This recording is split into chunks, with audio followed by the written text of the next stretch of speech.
Hello and welcome to the debate seminar series, What is a Just Green Transition? And the second roundtable debate. I'm Lindsay Whitfield, Professor of Business and Development here at Copenhagen Business School, but I'm also the director of the Just Green Transition Observatory, which is funded by the Open Society Foundation. The observatory and this hybrid debate seminar series is co-hosted and organized by the Center for Business and Development Studies here at CBS, but also the Democracy Institute at the Central European University in Budapest and Vienna. So as you can all see, that the seminar series is hybrid, so I want to say hello to all those joining us online. The format today is a 45-minute discussion, hopefully debate, with 4 panelists, whom I'll introduce in a minute, moderated by me, and then 45 minutes of Q&A and discussion.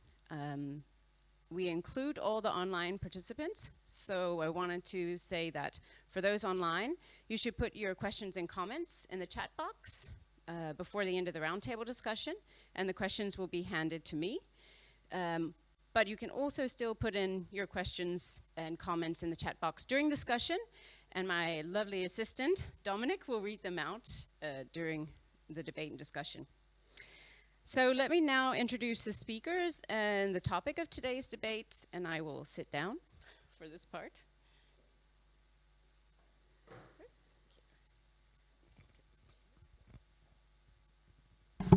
Great. So let me introduce the panel going towards this way. So I have Aldo Madariaga. Okay, I didn't pronounce it correctly, I can see. Associate Professor of Political Science at Diego Portales University in Chile. We're very happy that he was already in Europe and that you could join us today. Next we have Elias Elami, Assistant Professor in the Political Economy of Development at University of Cambridge, the UK.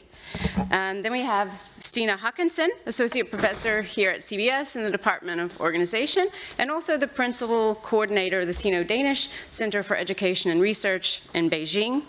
And joining us live and online is Elvis Avenio, Associate Professor of Development Economics at the University of Johannesburg in South Africa.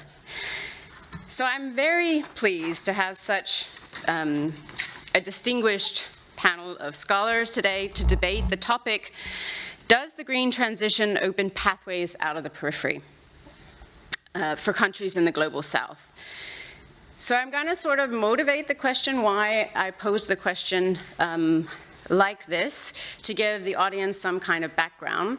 And then we will move to the panelists who've all been asked to give a very short sort of opening pitch, if you will, their position. Of course, you don't have to be black and white, yes or no, but a sort of opening statement. I hope that we will have a debate as well as a discussion. Don't think that we all agree, which I think is a good thing, because we need to see where there are lines that we can further discuss and try to convince each other. So I don't know, maybe not all of you are old enough to remember Stephen Haggard's book from 1990.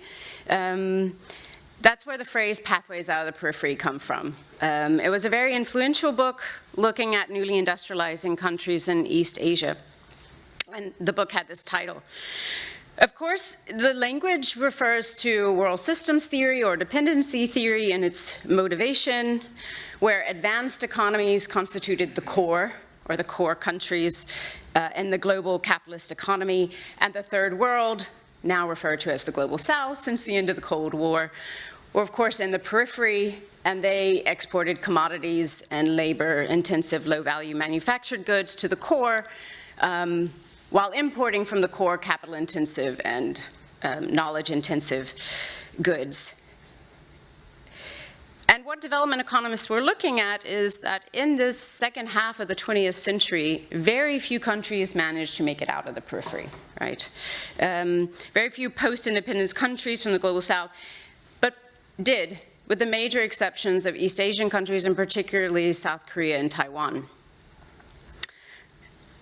So the question that I have posed to the panel is derived from an ongoing debate, but I think it links to this older question of pathways of the periphery, pathways out of the periphery, which I'll explain. So the ongoing debate, I think, is where some observers of the green transition see it as only reinforcing the peripheral status of global south countries who continue to be commodity exporters, but now it's just a different commodity. So things linked to the green transition, like critical minerals. And a different group of observers see opportunities in the green transition for countries in the global south to be first movers, or perhaps more realistically, fast followers in commercializing new green technologies. And in doing so is a path out of the periphery.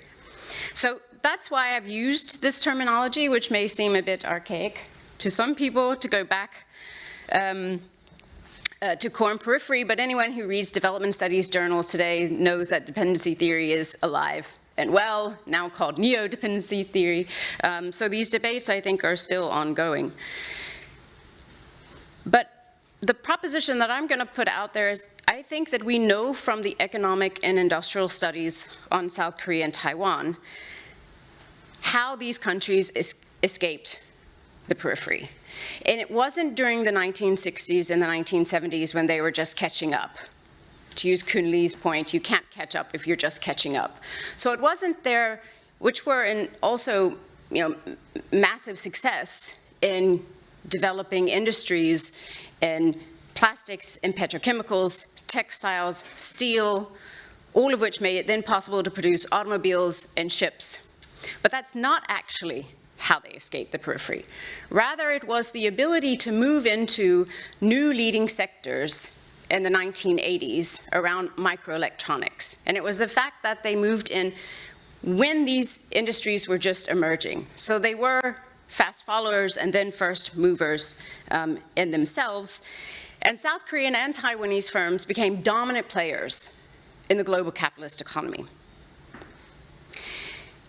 By the time we get to the 21st century, what we see is that those once leading sectors have now matured, hence the scramble with AI. It's an attempt to prolong, in a way, the microelectronics techno-economic paradigm because smartphones have run their course. So we're back a little bit like we were in the 1970s, where we had overproduction, overcapacity, saturated markets, and falling profits in the core.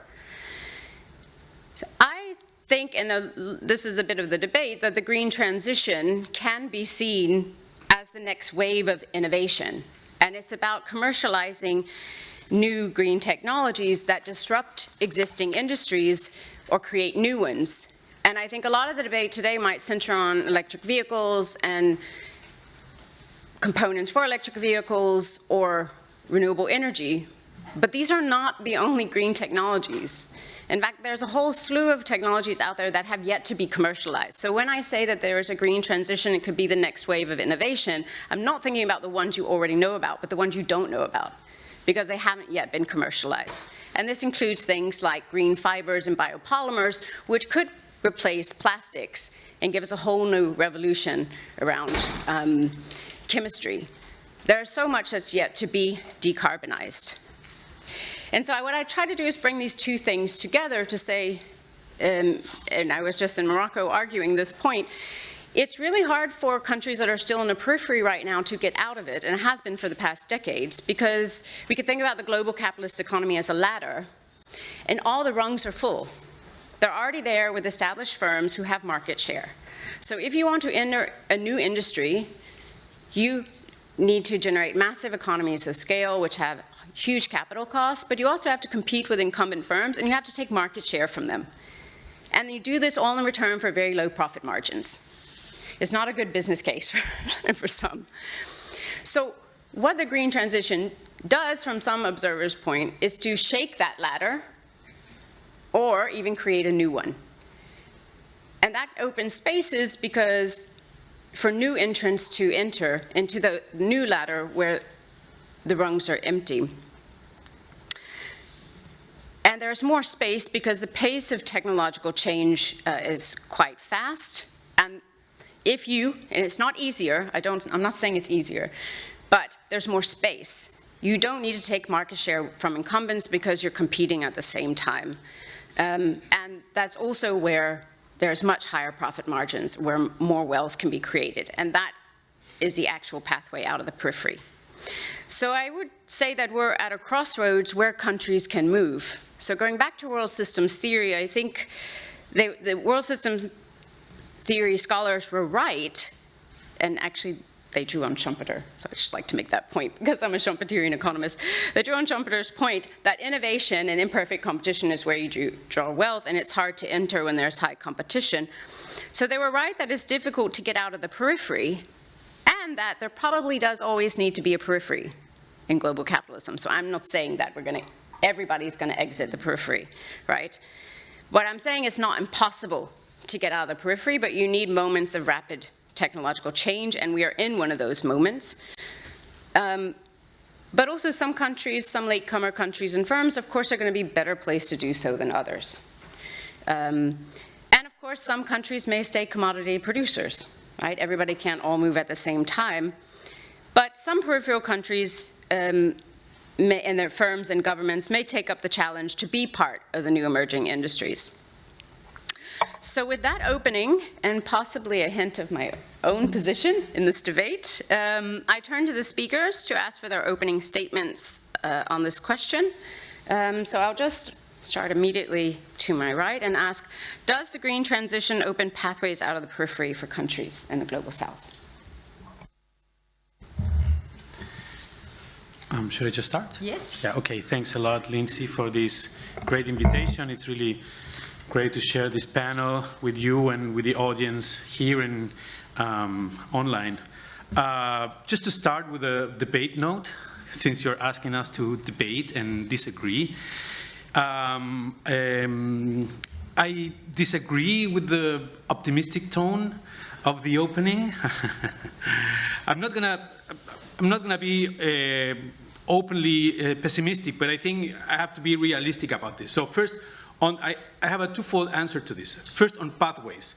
I think this opens an opportunity, but what comes out of that opportunity is not clear. So whether this pathway, aka a course, a route, or a sequence of actions, does not follow from the fact that you have an opportunity. So yeah, you may have an opportunity and reinforce whatever you have, right? You said it. And that's where politics gets in. So I wouldn't say that it opens pathways. Pathways are being imagined, designed, negotiated, fought upon, compromised right now. So whether those are actually there, well, it is still to be seen. And in terms of the next part of the question, out of the periphery, I think that's more problematic either. So they can lead out of the periphery if there are some pathways, but only under very specific circumstances. I think you underscored this. But I think most countries will find very difficult to meet these circumstances. And more, given the current geo-economic, geopolitical issues that have been happening.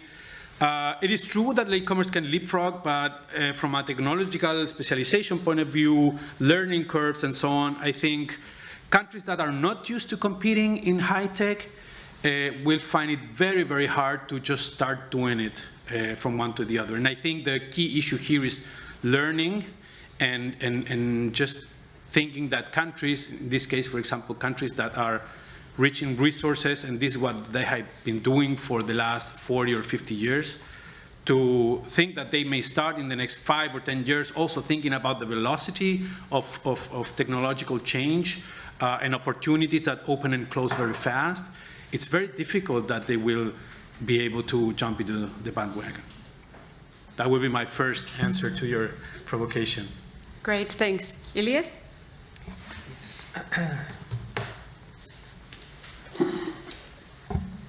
Okay, well, thank you very much as well from me for the generous invitation. It's a pleasure to be here. So, okay, I also don't want to sound too negative or too defeatist, which would be politically counterproductive here. But I don't feel particularly optimistic about this prospect. I'll just make 2 quick points. First, industrializing today is probably more difficult than ever. There's a few reasons for that. First, it is because of a stage of capitalism in which we found ourselves. where global manufacturing employment is undergoing a long-term structural decline as a share of total employment. And it's also because China is indeed occupying a lot of the rungs of the ladder that you've talked about. So it has scale, it has cost advantages, and incredibly sophisticated networks of integrated supply chains across virtually all manufacturing and industrial sectors. It is a leader in more and more advanced manufacturing and cutting-edge technological sectors, and it is also at the same time not relinquishing the lower end of manufacturing. And so that means that the idea to me that there could be broad-based, manufacturing-led green industrialization in the global south, broad-based meaning not limited to a handful of countries, which would enable escaping the position of periphery, this idea strikes me as highly unlikely. Second, and this is where I think that there is ground for a little more optimism, we are seeing today a very rapid uptake of solar panels and other green technologies, mostly imported from China in the global south, which is creating a unique opportunity for reducing dollar dependence on expensive and unreliable fossil fuel imports. So this could make significant headroom in national budgets, softening constraints in the balance of payments, and freeing up fiscal space for financing development strategies, improvements in living standards, and for public investment in infrastructure in the global south. But these two, of course, would require careful development planning and macroeconomic management.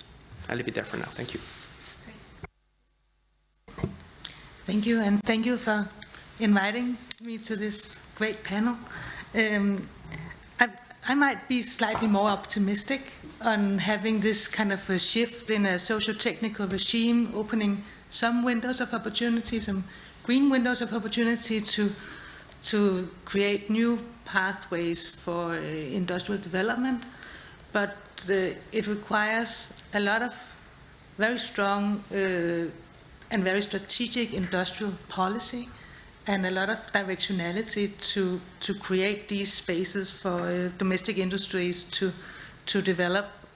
Also, it takes a long time. It's not something you just do from one day to another. You need to build the capacity. We've seen it in the pharmaceutical industry in Africa, how long time it's been since they started talking about having self-reliance in, for instance, in the AIDS medicine, and still are working on this. So it's a lot of effort. It also requires a market, and what we see at the moment is that there are many, if you see it as a sort of a blue ocean strategy, this green windows of opportunity, then they're all jumping into the same pools, which is not necessarily a very good idea. So it's also about maybe building regional coordination, building different capacities in neighboring countries or in different regions, building clusters. Again, going back to some of the industrial policy instruments from the new industrialized countries in the earlier days. It's also very much about building networks, I think, in order to kind of leapfrog some of the time it takes to build the capacity. So to build the networks around green technologies in the universities and the different ministries, and also build it across space in general. Great, thanks. And so now we have Elvis, and we're hoping that it's going to work. Elvis?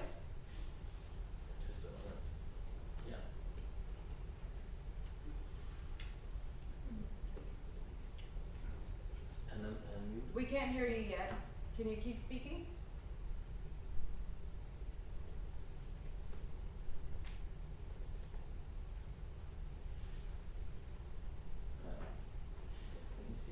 Hello? Yes. Yes, now we can hear you.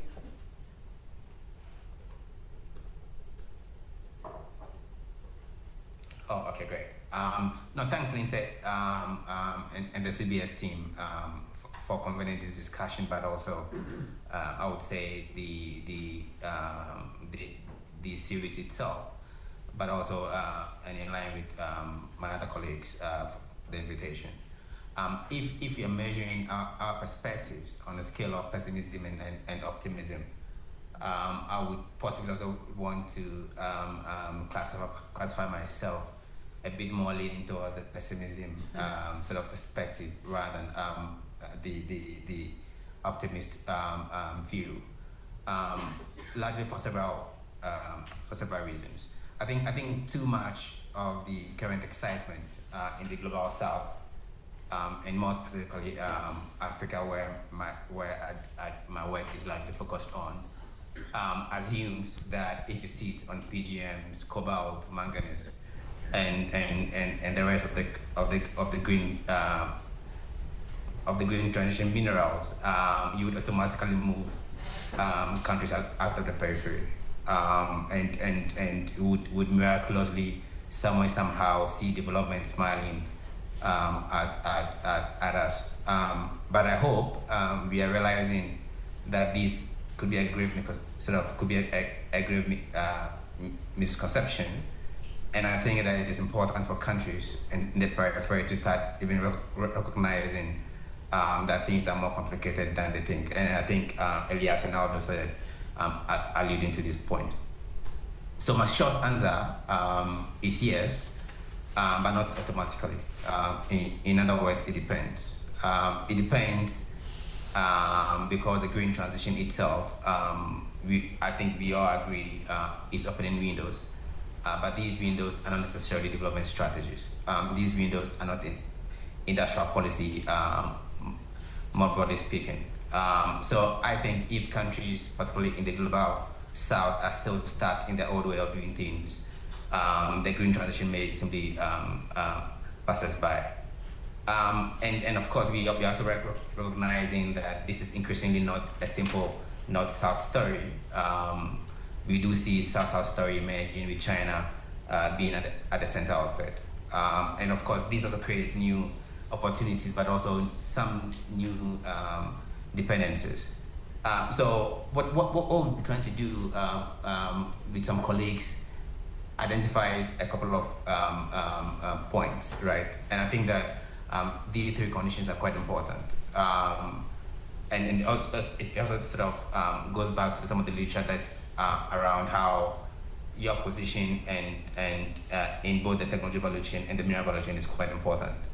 How you link some of these endowments and opportunities to your larger and broader inclusive industrial development strategies is also quite important.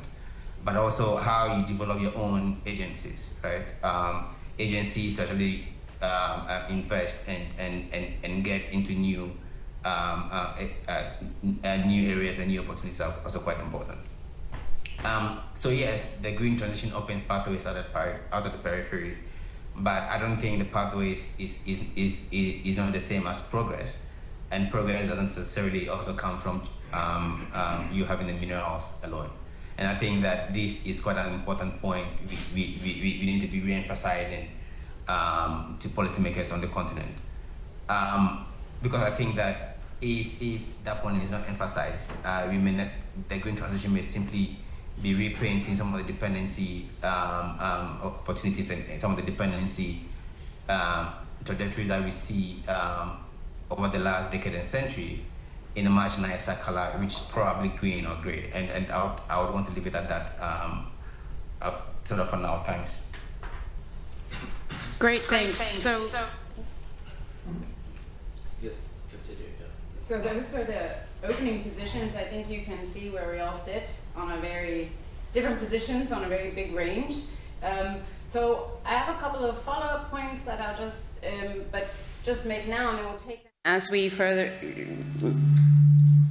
progress in the discussion. Of course, I completely understand the pessimistic position. Okay, but I've done research on economic development in a wide range of African countries for 20 years. So I completely understand. I think I still would say that the pathways are there.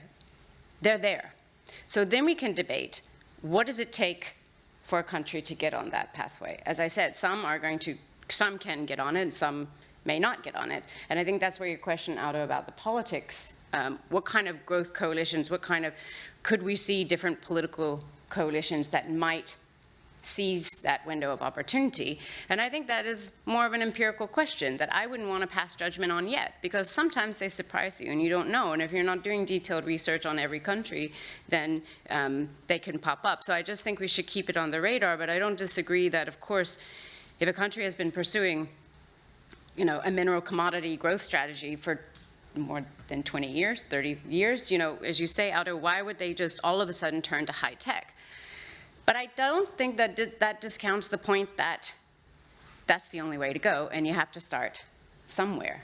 But I think, and this is leading to Stina's question, my question for Stina, I think one of the things that we've seen in China is, and in other East Asian countries, is that just building industries is important. It doesn't matter which ones you start with. I think you have to make that move out of just commodity exporting to starting with industries, because there's a lot of spillovers and serendipity that comes into future how these industries could interconnect that give you a base to then innovate. So yes, it's hard to innovate from nowhere, but at the same time, should we just throw up our hands and say, well, we're commodity producers, so we're always going to be commodity producers? So that's my challenge to the pessimist. But let me move on to the question to Stina. And there's a question for each one. Chinese firms supported by the Chinese government, and I put that in that order for a reason, because people like to see it the other way around, but I see it as Chinese firms are equally engineering the economic development in China, but with the support, as you said, of the Chinese government, have been successful in using green technologies to create indigenous innovation and leapfrog over incumbent firms from advanced economies and take industry leadership in sectors such as electric vehicles and renewable energy. Many observers applaud this, but they say, but other countries can't possibly do this. China's a big market, and China's China, and lots of other reasons why they can't do this. And so the conclusion is that China's pathway out of the periphery just cannot be followed. So we shouldn't try. It's just not possible. Do you agree or disagree, and why?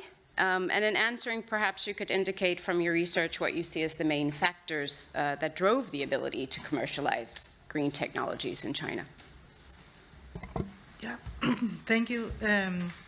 I think we shouldn't underestimate how long time it took China to actually build this capacity. If you're looking into the minerals and the mining, it was back in the 1980s where they started building this ecosystem of innovation around the universities, around geology, and then into the processing of the minerals, and now further downstream in the value chains to the magnets, the lasers, whatever kind of components that came out of this.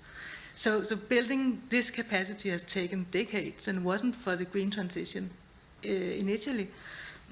So that brings us to the serendipity, that it's also the sort of a luck situation that these minerals are now becoming critical, and that the global economy is moving in a way that the criticality is becoming like something you can weaponize, or you can build the economy on and build a strong position towards other countries. So it's not something that can just be copied, for sure. But if you look at what is still going on in China, and if you look into the policies, the 5-year plan, the medium and long-term plans for innovation capacity, there is this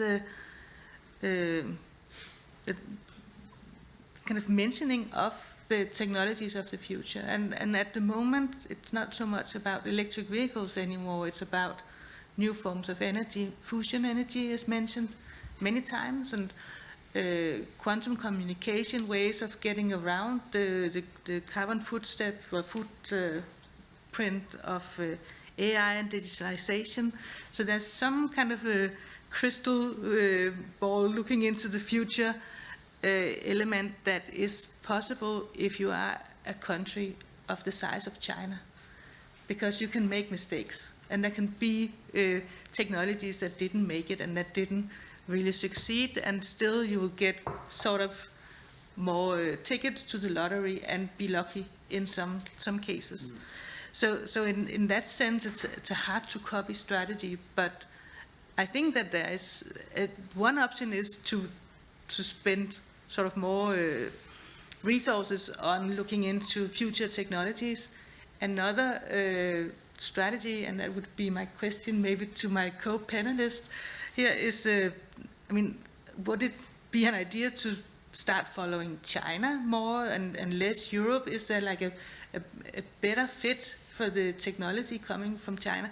I don't know, and I don't think there's a kind of a right and a wrong, but the fact that China is moving in that direction open other windows of opportunity that may not be green and may not allow to kind of forge ahead, but follow faster? I don't know.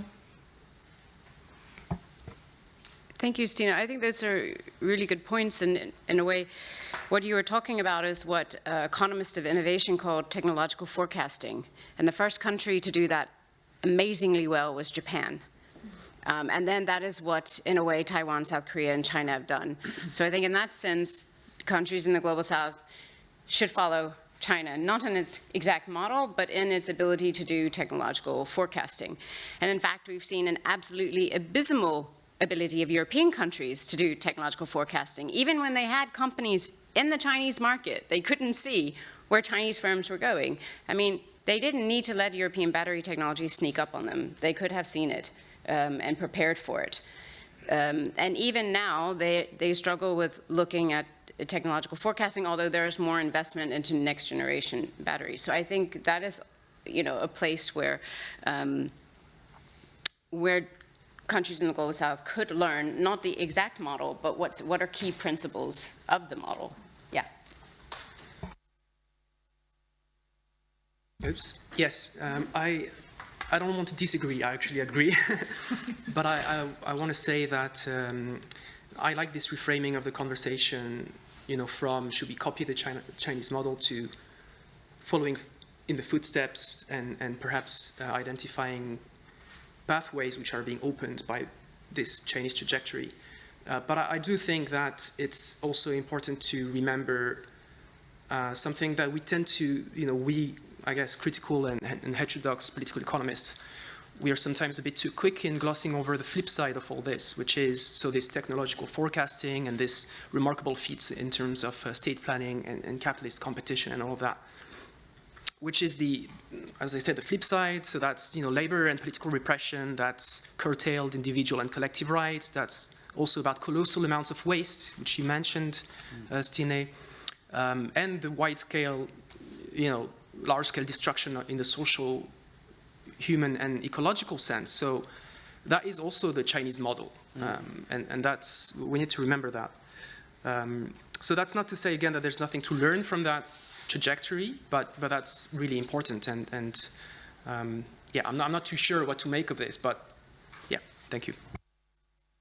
Say, Elvis, don't forget, if you want to come in, just raise your hand and I'll call on you. Elder. Yes, thanks. This is getting more and more interesting as we debate further.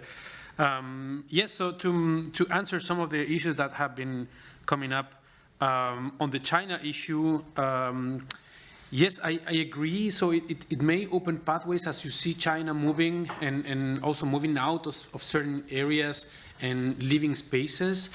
Also, I think we should not forget, I'm not a China specialist, but I read with great enthusiasm what comes out of your work and other great scholars. I mean, I like other hegemons. Ilya said it. China is deploying all over the value chain. So before, the model was more like, the hegemon moves up, right, and leaves you spaces, and also they do technology transfers, and this is how you acquire many capacities, and then indigenous innovation starts and all the spillovers and so on. But if China is in all the links of the value chain, so what's left for the rest? I mean, China doesn't want to do technology transfer. I mean, this is a very important thing. The other thing is also, how will China behave as a monetary hegemon if the yuan is going to replace the USD, for example? So at the beginning, it seemed that China would play the kind of development finance role, but not anymore. I mean, things are changing, and now China is learning the rules of, how the US used to work. right? And in this learning the way IMF rules work to get the credits back. And so I'm not sure that, I mean, the fact that China moves in is just a change of, hegemon, and we can follow how the, East Asians did. It's a different situation altogether. So we should be careful about, just translating that experience to here. I'm going to call in Elvis in a second, but I hear you. I don't think anyone's calling for translating directly, and I don't think anyone is saying, China as a hegemon is somehow going to be a better hegemon. Rather, the point is that in the transition, a hegemon, if there is a creation of new industries and technologies, it creates openings that weren't there before, right? But I think we can agree that China won't necessarily be a better hegemon. Elvis.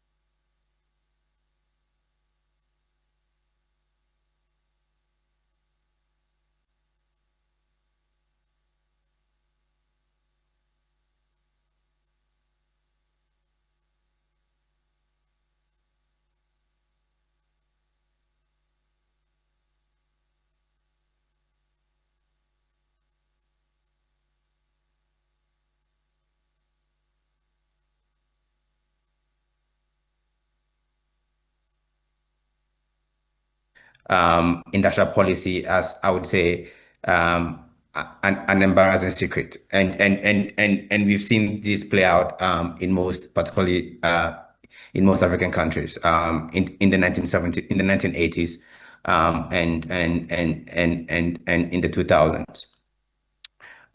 So the question of whether other countries can replicate China's pathway, from my point of view, is clearly not, right? Because of the very things that colleagues have already mentioned.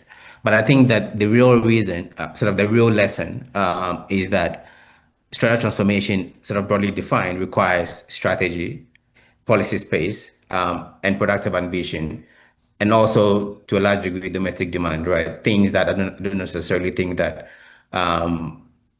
most periphery countries on themselves have it alone. So they need to be also re-strategizing in different ways. And I'll get to a point around how they can be doing this through regional integration, for instance. Great, thank you, Elvis. I think that's a good segue into the next question, which is to Elias on financing. But I just want to say, Aldo, on your point about China doesn't want to do technology transfer, but I think we need to unpack China a bit. The Chinese government doesn't want to do technology transfer and is very much willing to use it as a leveraging tool. I'm not sure I'm really think we should be using the word weaponize all the time, but we can come back to that. But it's definitely using it as a tool in trade negotiations. But Chinese firms don't necessarily do what the Chinese government says, just like Taiwanese firms transferred all this technology to China, even when the Taiwanese government said, no, don't do that. So I think we also need to look at what's pushing Chinese firms out of China, which is heavy market competition and falling profit margins. Their interest to move to certain regions to supply what they see as big markets, and the compulsions that might want to make them enter joint ventures and actually transfer technology to some extent. I mean, and let's not forget, it's not like German car companies transfer technology to China. This is a total misconception. They went in with old, outdated models and technology and did everything possible not to transfer technology. But I think it brings up the point that Elvis also said. So, okay, let's presume we have a government or firms that are interested, right? Then your work has been a lot on the international financial system, international financial subordination, the options, but also the limitations that are thrown up in the international financial system as it exists today. What do you see, maybe you can summarize some of those limitations, but also talk about options. I'm trying to err on the optimistic side. Options for emerging economy governments to finance green industrial policies, but also options for emerging economy firms, perhaps also to finance their efforts to move into green industries or commercialize new technologies. Yeah, thank you. So there's so much to say in response to that question. So I'll just mention three, what I see as major constraints and obstacles, and then I'll mention three strategies which are being put in place by governments to partly address some of those limitations. So let me start by mentioning those three major constraints and obstacles. So the first one is obviously that financing is a huge problem. And so in addition to limited fiscal powers in developing countries, they also face balance of payment constraints and policy space constraints, both of which relate to their subordinate position in the global financial and monetary system. These constraints in turn make sovereign borrowing unreliable. It also drastically increases the cost of capital for green industrialization projects, whether those are about infrastructure or manufacturing. And in general, it impedes green transformation. So overall, we can say that the structures of the global financial and monetary system exert enormously powerful constraints on both individual projects of green transformation and on macroeconomic planning and industrial policy efforts in the global south.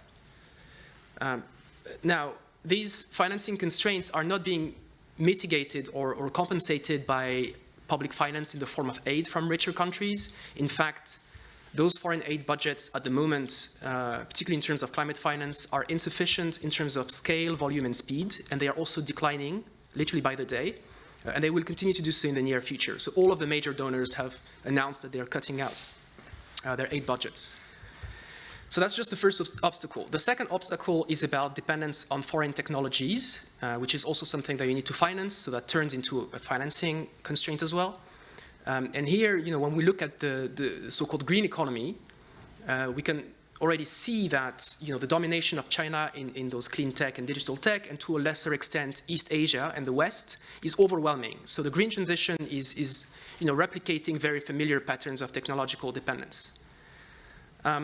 There's also a problem of dependence on foreign firms and therefore being constantly exposed to their shifting corporate strategies. So, sometimes if you're Morocco, you may find yourself in the sweet spot of being very attractive to a range of German, French, Spanish, Korean, and Chinese firms, but that can change.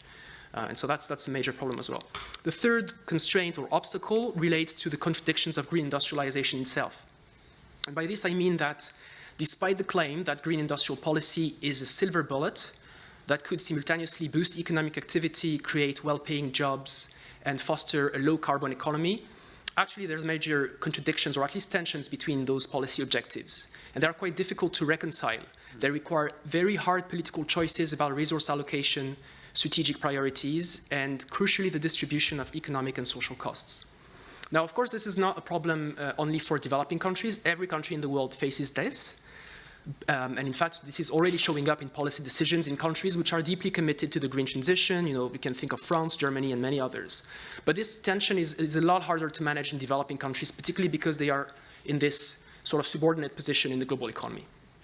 So overall, the combination of these three constraints, so that's the financing one, the technological dependence one, and the contradictions of the green economy, all those three constraints create very strong pressures on developing countries. And those pressures push developing countries to provide a quote-unquote attractive offer to foreign investors, which consists in aggressively mobilizing land, labor, energy, and nature to attract and to remain attractive to international investors. Now, when successful, this may result in a very lopsided pattern of green industrialization, which does not serve local social and environmental needs of populations in developing countries. So this is incredibly at odds with the core goals of what could be a just transition. So that's the pessimistic part of it. Now the slightly, well, I'm not sure this is optimistic, but at least this is looking at what countries are actually doing to address that. So briefly, three types of strategies are currently being deployed across the global south, and this is widely observable in my view. And this consists in creatively combining three strategies to finance their green industrial ambitions. The first one is what we can call experimentations in new state capitalism. So this is about expanding the role and the firepower of state-owned financial institutions to directly invest in green industrialization projects with the private sector. So this is not to do, to play the role of the private sector, is to do it with it. The second strategy, and so that means mobilizing things like development banks, sovereign wealth funds, state-backed venture capital funds, and so on and so forth. The second strategy is to double down on what Daniela Gabor calls the Wall Street consensus. I'm sure many of you will be familiar with this, so I won't be too long here, but that means engaging in public-private partnerships, blended finance, and other financial de-risking tools. Now, of course, this is, there's many problems which come with that, but the challenge here is to do this in a way that retains a degree of strategic control and planning of green industrialization as states engage with de-risking, rather than simply giving out handouts to the private sector. And the third strategy, and I'll wrap it here, are strategies of what we can call polyalignment, which is a modern twist on the notion of non-alignment from the Cold War. And that strategy consists in trying to leverage competition between rival geopolitical hegemons in the realm of infrastructure, finance, clean tech, and green energy. So the objective here is for developing countries to play these foreign powers against each other in order to negotiate better financing terms, technological transfers, the localization of industrial capacities, the co-development of green technologies, and of course employment creation. And that is, the combination of those strategies has been observed in, as I said, a wide range of countries, including those who have been most successful in attracting green investment, or which have experienced green investment booms, like Morocco, Indonesia, Vietnam, Poland, India, and many others. So I'll stop here. Thank you. Thank you. There's so much there to engage with, but I want to get to the last question before we run out of time in the discussion. And I'm sure some of these things we can come back to when we have Q&A and discussion with the audience. But I found the second half not very pessimistic. I think, for me, it was quite optimistic, this idea that you can use the state to leverage finance, you can use the state to leverage concessions. I think we shouldn't see foreign companies and foreign technology as an either-or bad thing. I mean, every country that's ever learned has had to learn from a foreign company, has had to import foreign technology. It's whether or not then your local firms grow and indigenize that knowledge, or you remain dependent as an economy on foreign firms, right? So the strategies that you're talking about could also be strategies to do that. So I'm going to turn that into an optimistic thing. But let me turn now to the last question, which is to Elvis and Aldo. I was going to combine your names. You both work on countries in Africa and Latin America that have, as you say in your own work, commodity-driven growth models, Aldo, especially mineral and agricultural exports. Some observers advocate using the green transition as a window of opportunity to move beyond being a commodity exporter through value addition to those exports. In Africa, they sometimes call it benefication, right? So particularly critical raw materials, and you've written, both of you have written a lot about this. So I just wanted to push you a little bit. So my question is not the standard one. Of course, you can answer, like, what are the opportunities and challenges to this kind of resource-based industrialization? That's the standard question, which you've both written about. But I also wanted to push you a little bit and say, just because countries have critical raw materials, is that the only way that they can leverage the green transition? Do they need to even care? Could they just leave the commodities over there and start somewhere else in the value chain? I think the debate is always about resource-based industrialization, but does it have to be, is my provocative question. So, Aldo, do you want to go first, and then we'll take Elvis? Yes, thanks a lot. That's a very a good way to put that question, and I think several times, the focus is on the critical materials themselves and not what else you can do. But I will take a different point or a different point of view and reflect about not just how you can climb the value ladder through critical materials, but what do they mean in other terms for countries, right? And I'm going to touch on some of the issues that Ilias mentioned.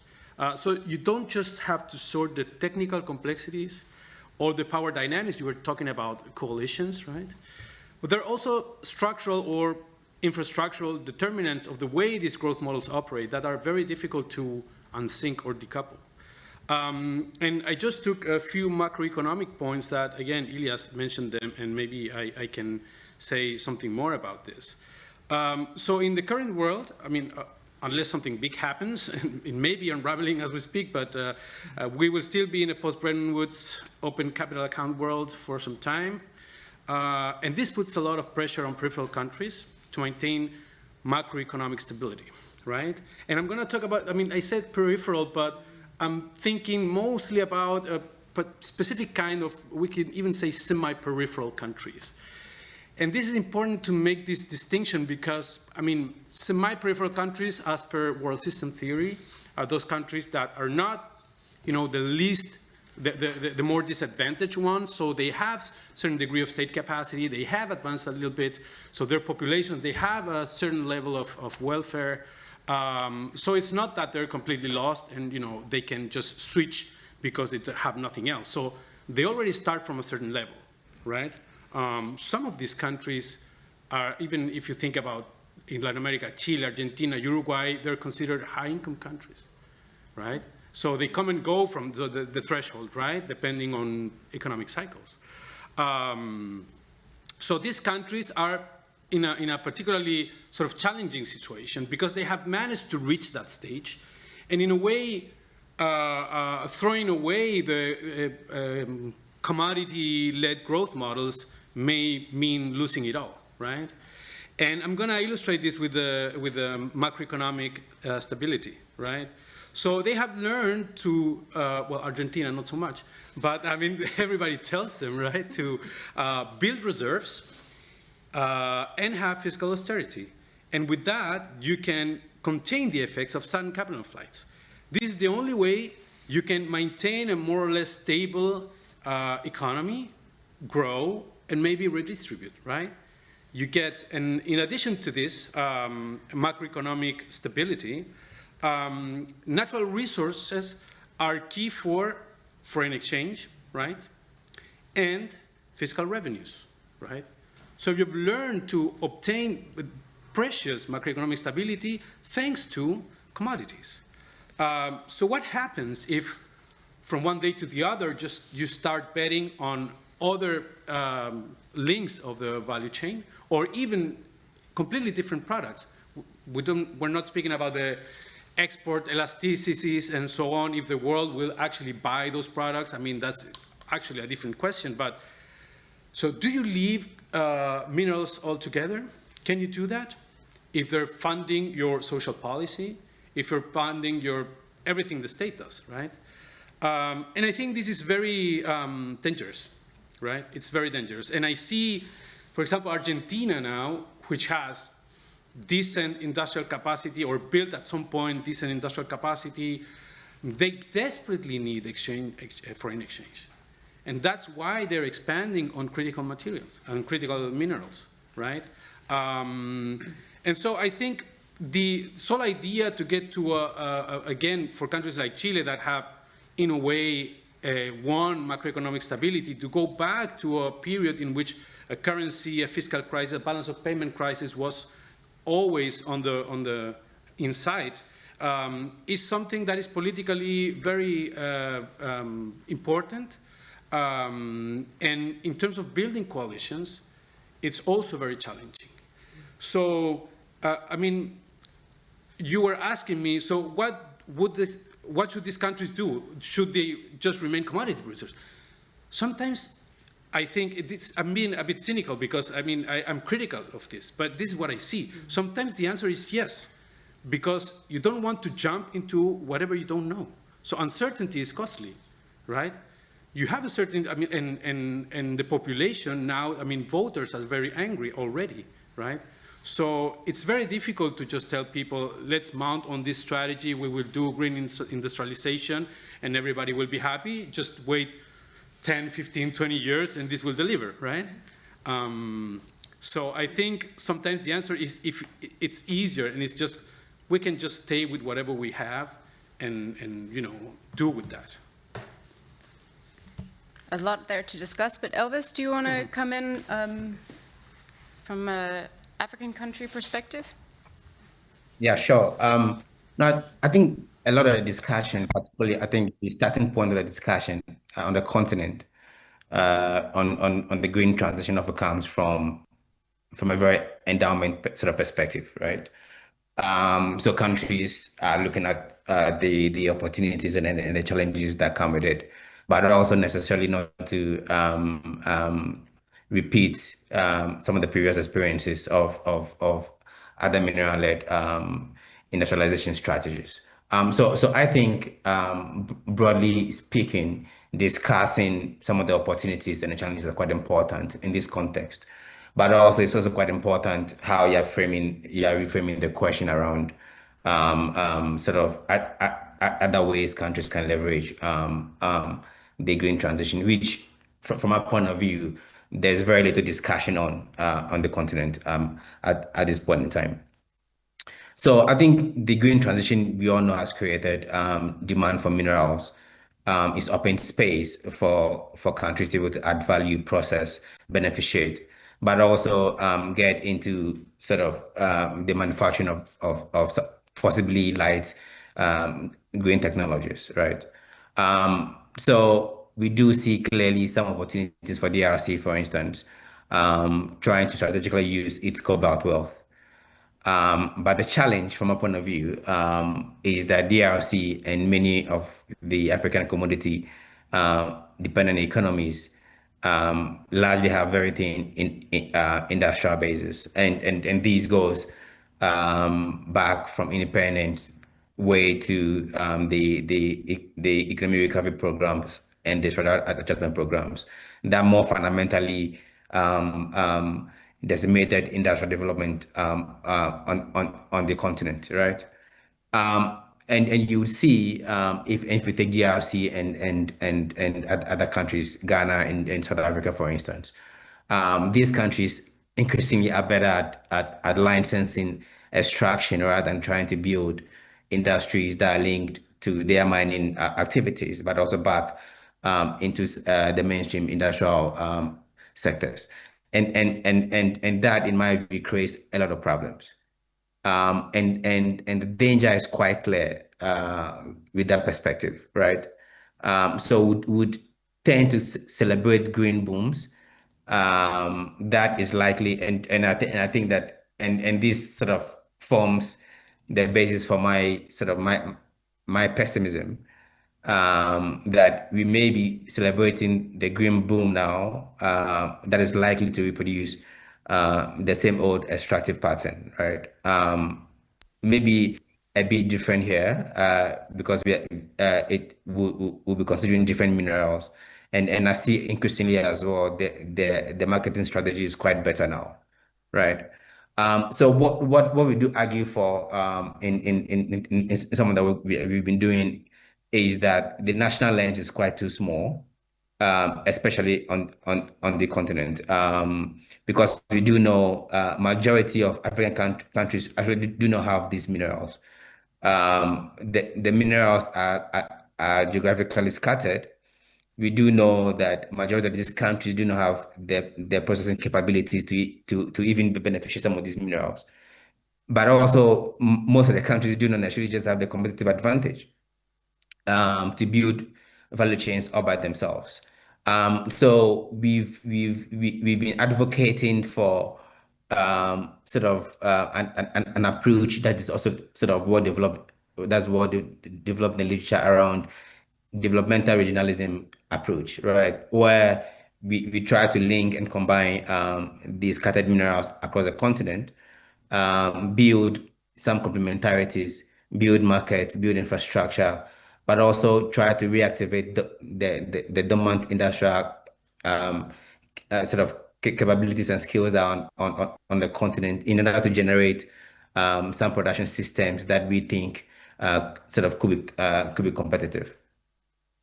And we've seen some partnerships emerging in line with these, right? The DRC Zambia sort of battery ambition is quite an example. Of course, we don't see any progress with that since the US entered into the partnership.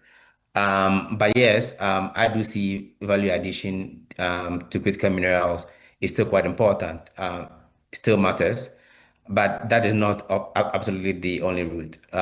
Countries can still build around, let's say, for instance, renewable energy sort of deployment. We do know the continents, they have a lot of people without access to electricity. We do know people still have have no access to clean sort of technologies and clean cooking stoves, for instance, right? So I think some of these deployment activities are also quite important, but also generating green energy for light production and some light manufacturing activities could also be quite important.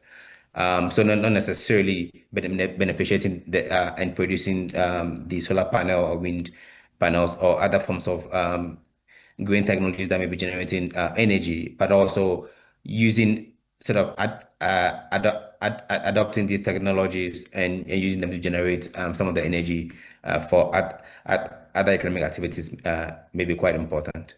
I'll leave it at that. Great, thank you so much, Elvis. So we will continue the debate, but we will open it up to questions and comments from the audience. Are there any online? No, so we will turn to the physical audience first. So we'll just take a lot and then can engage and discuss with the ones that you want to. Not necessarily all of them, we'll take different ones. And you can also continue the debate that has started. So Dominic, you have there are 2 hands behind you. So remember just to state your name so that people online know who you are. Yes, so hi, I'm Peter Johnson here with the Copenhagen Business School. I think don't touch it. Oh. Just, yeah. Yeah, I don't think it's working, but I'll try to Okay. speak loud enough in any case. My question is green industrial policy and green industrialization processes, are those not contradiction in terms, in a sense? I mean, most industrial policies and industrialization processes, don't they create a lot of pollution? What? Pollution. Yeah, and then there was, you're going to have to circulate, Dominic. Yeah.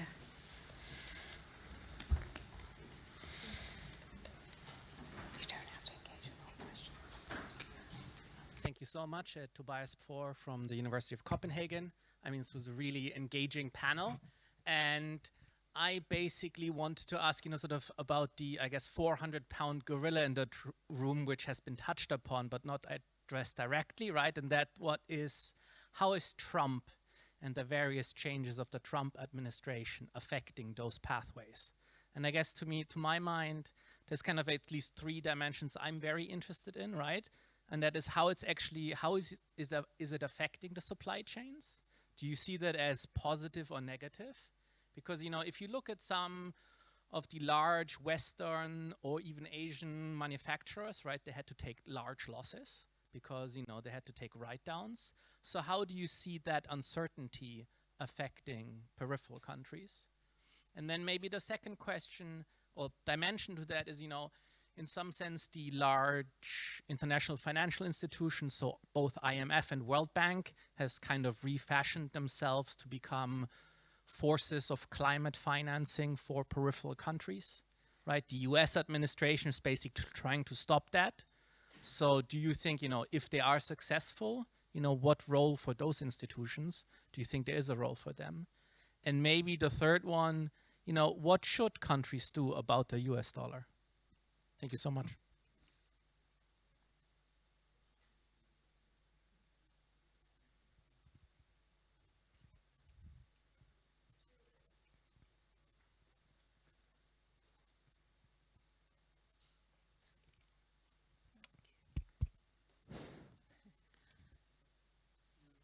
My name is Faith. I'm an associate professor at the Copenhagen Business School. And I just want to raise the issue related to the characteristics of the green transition related products. And when we consider the solar systems or wind turbines, currently the less developed countries do not have competitive capacities to export them. That is a reality, and I'm very much a pessimistic person about these things. But another thing is, not the Western, but including China, those manufacturers are looking for the spot good spot to establish the solar systems or mega solars and also the wind turbines. And those good spots are quite limited, particularly for wind. And given this type of products related to green technologies, I'm afraid the developing countries will be exploited as the location. So they actually just giving the comparative advantages such as land. And there may be very limited chance to get rid of the periphery status through the green transition or green technologies. That is my concern. So that is green technology or renewable energy products are quite different from semiconductors or electric vehicles. It's involving large infrastructures, and also related to land. So I think we need to consider those things.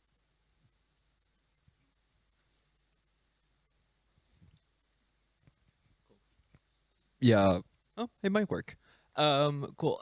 Thank you. My name is Alex. I'm a PhD fellow here at Copenhagen Business School. I think I have a slightly similar related question to Tobias over there. Because I was just thinking about also this idea of, I mean, the Trump supply chains, Strait of Hormuz, maybe waning off of sort of, I don't know, like supply routes for different critical materials. What would happen if, because it seems like these development pathways are sort of predicated on the idea that there's a constant demand for either for critical materials or for slightly higher value added products elsewhere in the world, not necessarily on the continent itself, right? So if, you know, this new geopolitical reckoning would result in, I suppose, like a serious commitment to reshoring, because I mean, cobalt and lithium and these minerals, like deposits, exist all over the world. They're not just in the DRC or Australia or, you know. So, you know, what would I suppose like a commitment to reshoring, or like an even more sort of insular, sort of like an almost like island like political resource economy mean for these development pathways, if that makes sense.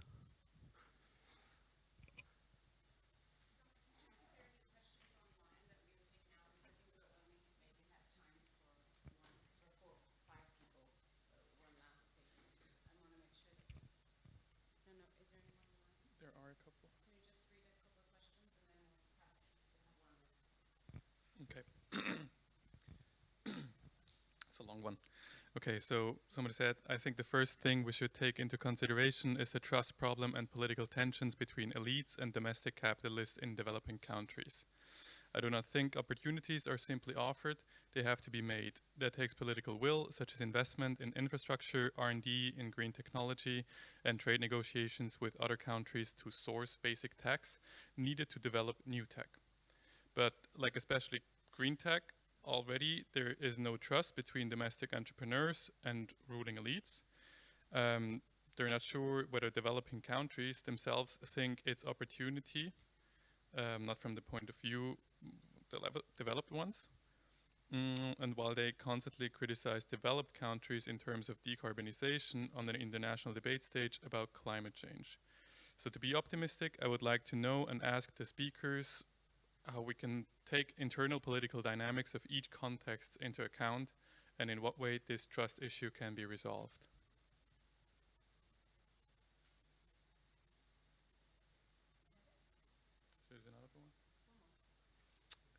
Another question is how this debate would pan out if we reframe our view on China. What happens if the global south reframes from competing with China on various aspects of green industrialization value chains to collaborating with China? Why can't other countries replicate the China developmental model, but with their own characteristics? The role of skills played a key role in the development of China, Japan, Korea, Singapore, among others. Are we not looking at the whole mineral endowment and industrialization through the wrong lens? Is the role of technology learning really restricted to one model? Great. Those are all really good questions.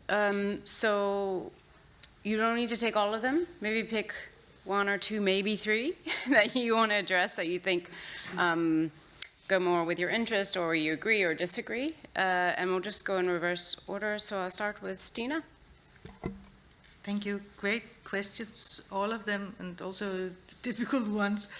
I think one theme that sort of came up during the whole debate, and also from the questions, relates to some of the old themes that also came from the world systems theory and the thinkers after them about South-South collaboration, self-reliance, building up regional collaboration and regional systems of capacity. And I think that is extremely interesting to look into. And if you look at our side of the world, if you look into the European Union right now, this is actually falling apart. Kind of this kind of coordinating the capacity for critical minerals, for green state policy, for kind of prioritizing future technologies, it's not very coordinated. And when you look at it from the outside, there's a lot of competition going on within the European Union, and it's just interesting to see if newcomers, or the kind of the next wave of developing economies, can manage to coordinate and build this kind of complementarity that Elvis also mentioned. Yeah, I think, Peter, you asked about this kind of green policy, and the kind of green industrialization is also polluting. I think the electric vehicle industry is a very good example. If you look at the life cycle analysis on electric vehicles, they're only now starting to be actually greener in the lifespan of a car than the more traditional vehicles. So that is certainly something that needs to be taken into account in the green policies. What do we mean by green? And is it green in our own countries, or is it green throughout the supply chains? And that's where Scope 3 is now kind of being implemented across, and I think that would be a game changer also in China.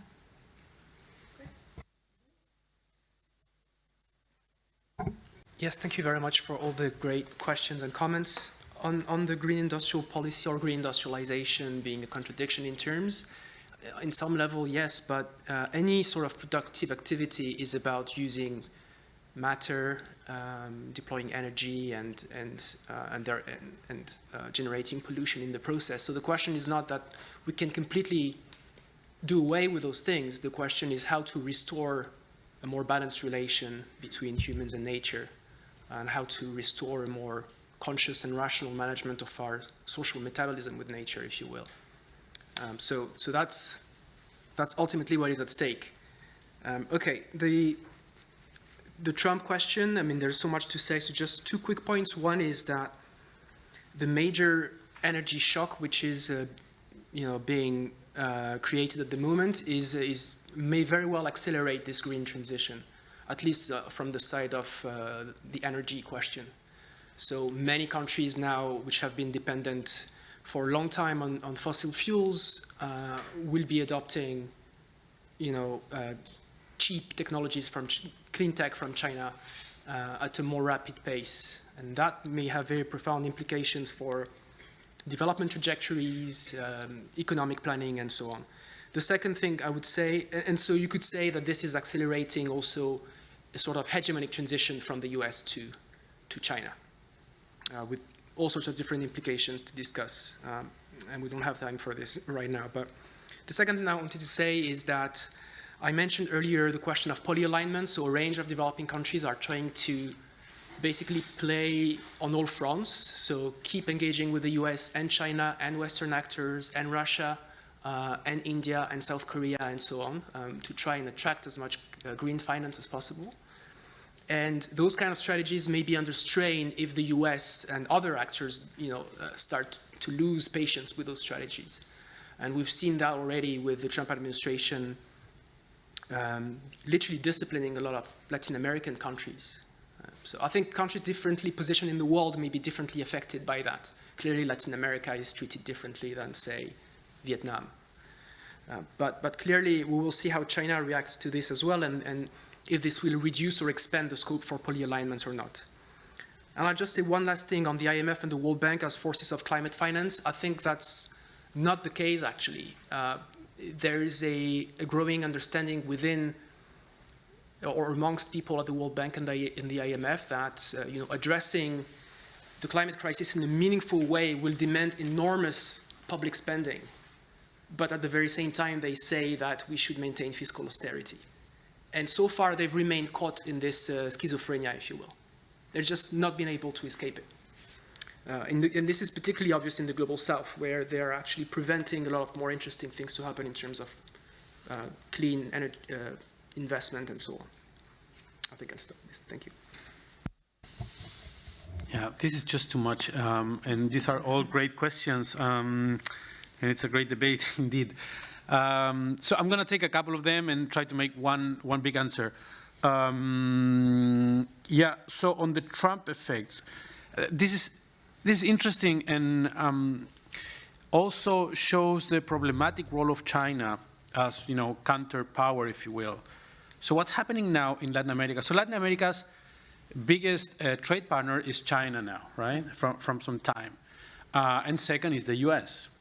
And if you decompose the exports, I mean, I have in my mind Brazil's and Chile's, but I bet it's every country is the same. They export more raw materials, so the rawest materials, they go to China. And the more processed ones, they go to the US. So actually, when the US started imposing fees on, for example, a country like Chile, who the only thing that we know what to do is copper mining. This is the only thing that Chile does in export. And it does raw copper mining and processed copper mining. And the most of raw copper goes to China, and the most of processed copper goes to the US. So the very little smelting and so on copper facilities that we have, that goes to the US. Imposes levies, we export less industrialized copper, and if everything shifts to China, we will be even more deindustrialized. Same with Brazil. Brazil actually sells manufacturers to the US and soybeans and products thereof to China. So, I mean, they're very strong partners now, Brazil and China, but actually Brazil is asking, please, please, please, let me do some manufacturing here, because the only thing that China buys from Brazil is just soybeans, right? And the US buys machinery, cars, etc. So actually this shift towards China, which may appear interesting, as the US goes down, etc., is actually detrimental for the industrialization plans of these countries. So this shows how problematic these things turn out to be.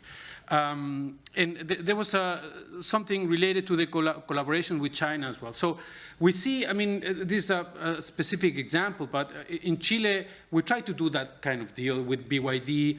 It was supposed to set up a plant for cathode processing, and they would get lithium at below prices. So everything seemed to be perfect, both winning. But actually, China didn't care about this. We thought we had leverage because we had the lithium. But actually, they can get sorted lithium from everywhere in the world, even from China itself. And in the end, China, the only thing that it wanted was the land. And, easy facilities to get to lithium, like below prices, and just get it rapidly, the land to set up the facility, etc. When it came to, something like environmental assessment, they didn't want to, right? They wanted a fast track. And we, semi-peripheral, we have some state capacity, I will go back to that. And we said, no, I mean, we like you, we want your technology, but actually you have to go to the process. It's, maybe we don't like you that much. And actually it didn't work. They didn't put a single stone of the facility processing, the cathode processing factory. And they went away. We thought we had the leverage because we have the lithium, but actually no. So you never know. And this, I mean, shows you how complex the issue is. Last thing, state capacity. We haven't talked about state capacity. And I think that's crucial. And it's also related to, I'm going to relate to domestic politics. That was one of the questions. So, I mean, there are many definitions of state capacity and problems of state capacity, even in these semi-peripheral countries, even more in plain peripheral ones. But one thing that is complex for state capacity is that these countries have some state capacity, right? They can collect some taxes, they can provide some welfare, they can provide some territorial unity, right? But they have to choose, right? And I think the big politics now, and because of several ongoing challenges other than the transition and environmental issues, the politics is about how do you use that capacity? And maybe most of the people would be willing to use that tax and spend capacity for social issues, or even to combat crime. There's a huge surge in crime, in organized crime in Latin America right now because of, has to do with Venezuela and many other things.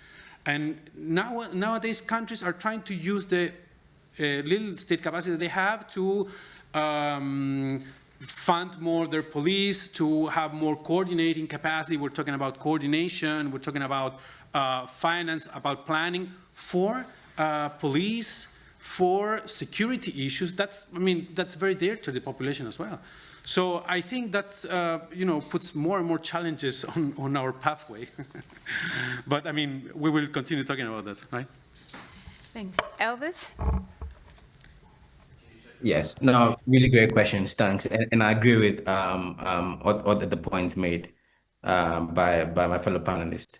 I want to sort of quickly respond to the Trump uncertainty question, and I would say with no sense of doubt, certainly, right? I for one have no idea what Trump is going to do next. Probably taking Greenland, we don't know. But it could also possibly be that if the US were not necessarily sort of embedded into the DRC Zambia sort of partnership, we may also be in DRC. The US may be in DRC now trying to enforce human rights. Right? It's possible, and taking away the cobalt. We have no idea. So from our point of view, I think that the certainty will continue to grow unless there is a major shift in the politics, particularly in the West. So Africa's mineral resources largely are exported to China. But what is also emerging, if one looks at the trade data currently, is that there is some increasing regional trade of some of these minerals. Some of them, of course, come from re-exports, but we do see some growth in the trade, particularly in volumes, but also in the beneficiation volumes, and then of course the potential on the continent. So I do see clearly with the global uncertainty some pathway around regionalizing some of these value chains, some pathways around trying to capture value within the region, and I see that as a real potential sort of going forward, particularly for Africa. And lastly, on the IMF and the World Bank question. So this year, I think earlier this year and I think last month, the World Bank and the IMF actually have reports on industrial policy, right? And if you had a chance to skim through it, you would realize more fundamentally these institutions haven't changed at all. They haven't moved much from my point of view, their old ways of doing things, their old structuralist perspectives in several ways. So I don't necessarily see them financing some of the pathways that we've been talking about. I don't actually see them financing some of the opportunities that African countries more specifically are looking on to leverage in the green transition. And I think that some of the financing mechanisms that came up in the discussion today may be much more sort of viable than looking at some of these very traditional institutions. Thanks. I agree with you completely, Elvis. They only use the word industrial policy grudgingly, and then they mean a lot of different things by it. So I just want to take a few of the questions as well, and then spur the debate a little bit. I think the Trump question is interesting, but my take on it is just, if anything that shakes the status quo and creates critical junctures, creates a pathway for change. And we've talked a lot about how countries can't change. You're stuck in this, you do this, you've done that always. This is the opportunity.